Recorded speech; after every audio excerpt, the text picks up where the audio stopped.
The question is not about what you like. The question is about, does everything around you like you? Have you made yourself in such a way that nobody can help liking you? You like something, you dislike something, it doesn't mean anything, because both what you like and what you dislike are two different kinds of bondages. Both what you like and what you dislike distorts your perception. If you like somebody, you will exaggerate them in your mind. If you dislike somebody, for sure you will exaggerate them in your mind. Exaggeration means you are unable to see things as they are. If you're unable to see things as they are, you can never handle life the way it should be. So liking and disliking exaggerates either in positive ways or in negative ways, but it exaggerates or it distorts life. So what you like is not important. Have you made yourself in such a way, not just people, just everything likes you. Every creature around you likes your presence. Even the flowers, the plants and the trees like you. How can the plants and the trees like me? They are very sensitive to who you are. They are extremely sensitive to who you are. They respond accordingly.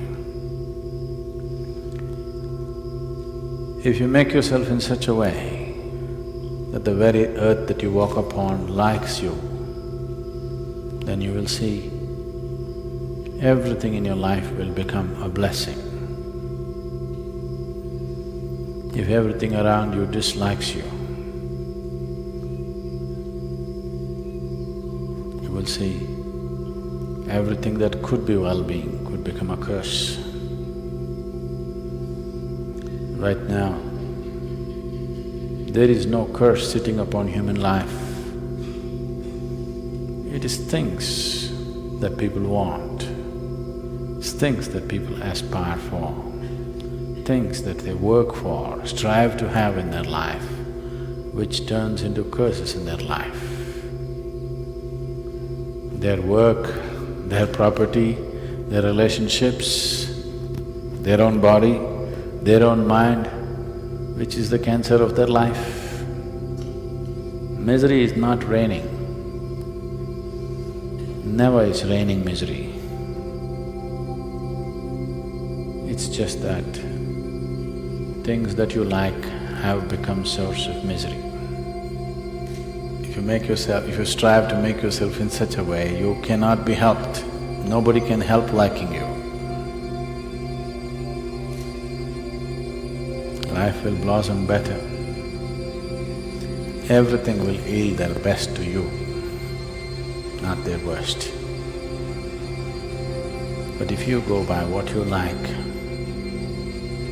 not always life will yield its best. You may have everything and still have nothing.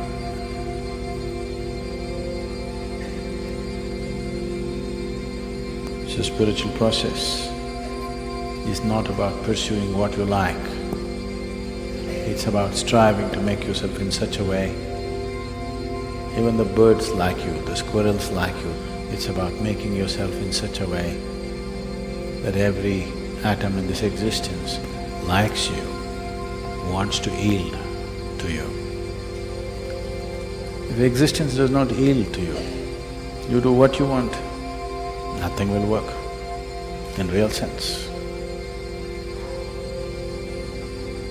You may do something, you may become something, you may earn a living, you may make a living, but nothing will happen. You'll just go through a cycle without nothing tremendous touching your life. For those of you who are living in the ashram, I want you to learn to stand, walk, sit, breathe in such a way that even the stones around you like you.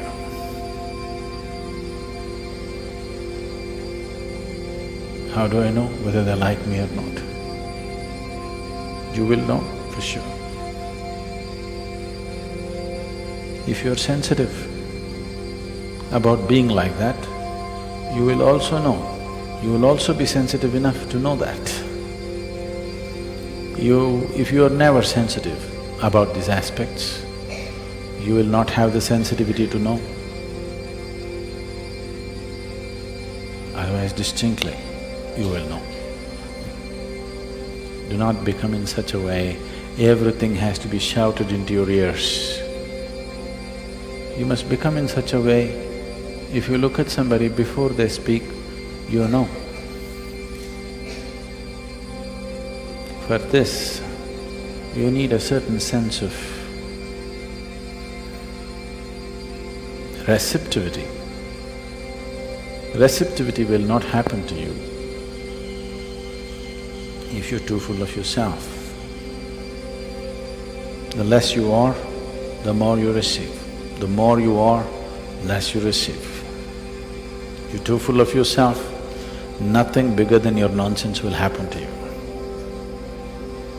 If there's no such thing as myself, you simply sit here, the whole existence will dance within you.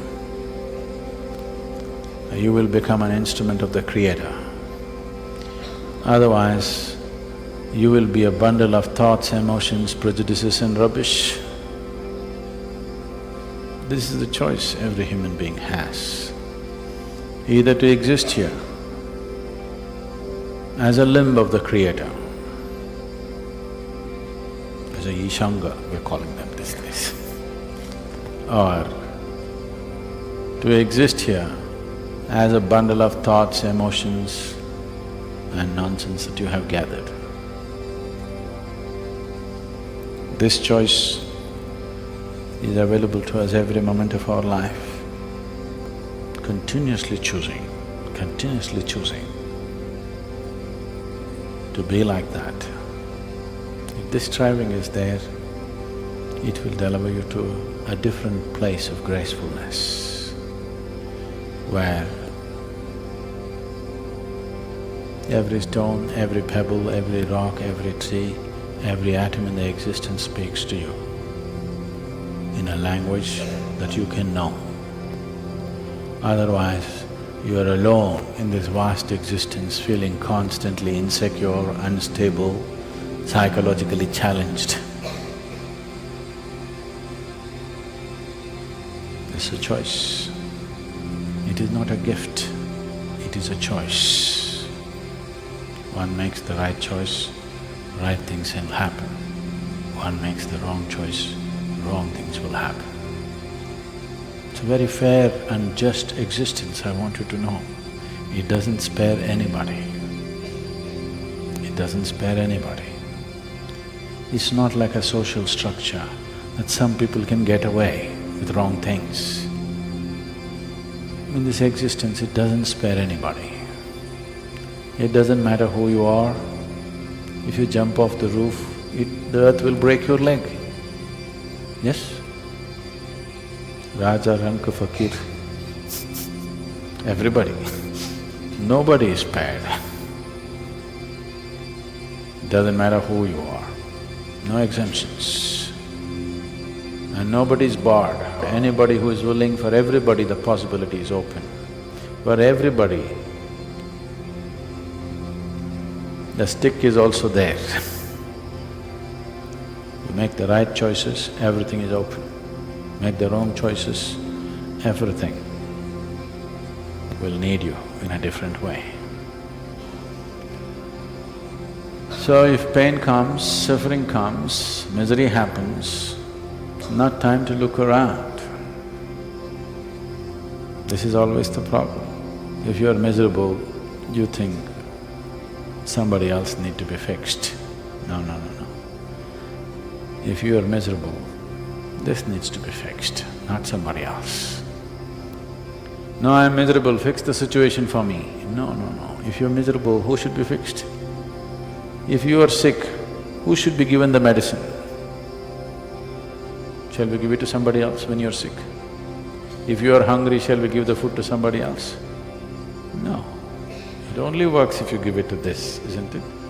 If food is like that, medicine is like that, is that not true with every other aspect? That if you are miserable, something else or somebody else need not be fixed, only this one needs to be fixed. Just to understand this simple fact, people take lifetimes. They think something else has to be fixed. On a certain day, Shankaran Pillai went drinking with his friends.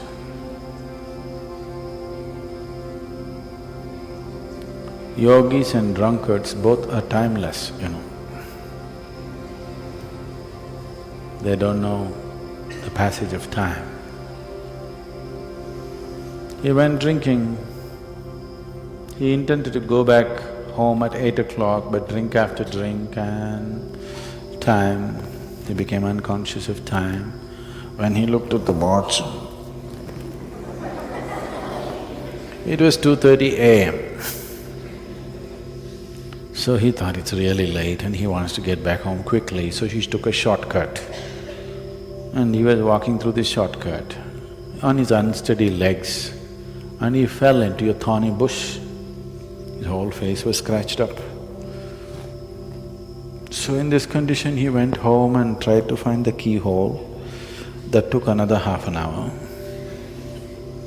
Opened, went inside, went into the bathroom and looked at himself in the mirror.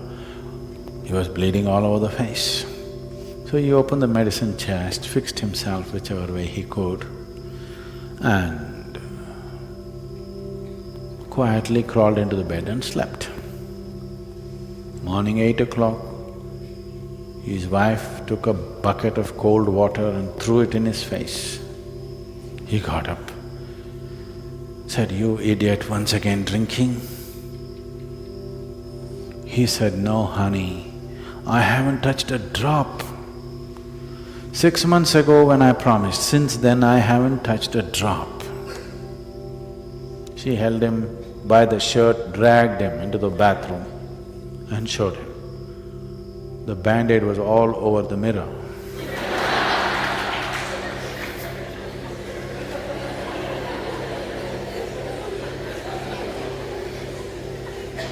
Doesn't work like that.